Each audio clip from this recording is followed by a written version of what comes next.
रात्रि शयन में ठाकुर जी इस सौल में तो नहीं थे, और नामदेव जी के घर में सेवा करती है जनाबाई, और जनाबाई की सामग्री नामदेव जी को पता है वो क्या पहनती है।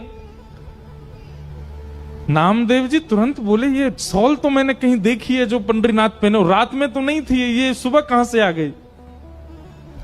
नामदेव जी बोले, कहां देखी कहां देखी कहां देखी। सोचते सोचते सोचते उनको याद आया, अरे ये तो हमारे घर में सेविका जना पहन के घूमती है, ये तो वही सौल है। उसकी कढ़ाई आदि बिल्कुल वैसी थी।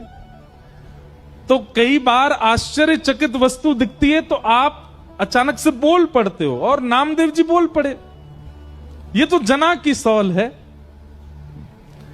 अब नामदेव जी जितनी देर सोच रहे थे उतनी देर वैसे ही मंदिर में बड़ी भगदड़ हो गई थी। क्यों?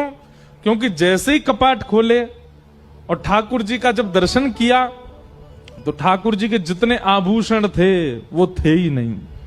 क्यों? ठाकुर जी तो रात में वहीं चक्की पर छोड़े आए थे जनाबाई के पास में, और यहां सब मंदिर में भाग दौड़ होने लगी। बोले, अरे ठाकुर जी के आभूषण कहां है, आभूषण कहां। और इसी समय नामदेव जी सोच रहे थे सौल किसकी है, और अचानक से उनके मुख से निकला, ये सौल तो जना की है।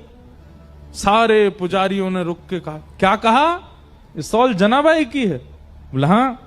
इसका मतलब आपके यहां जो जनाबाई है वही आकर के और यहां पे जो है सब चोरी करके चली गई, ठाकुर जी के सब आभूषण ले गई।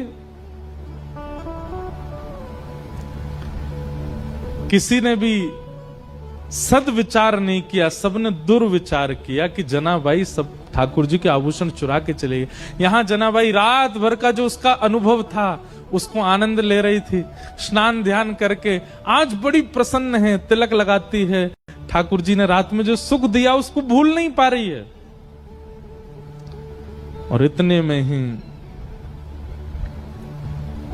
सब पुजारी आ गए, और पुजारियों ने आकर के कहा, ए जना, तू ठाकुर जी के आभूषण चुरा के लाई। जनाबाई को अचानक याद आया। बोले, अरे रात में चक्की पीसते समय आवाज हो रही थी तो उन्होंने उतार के चक्की के पास ही रख दिए थे।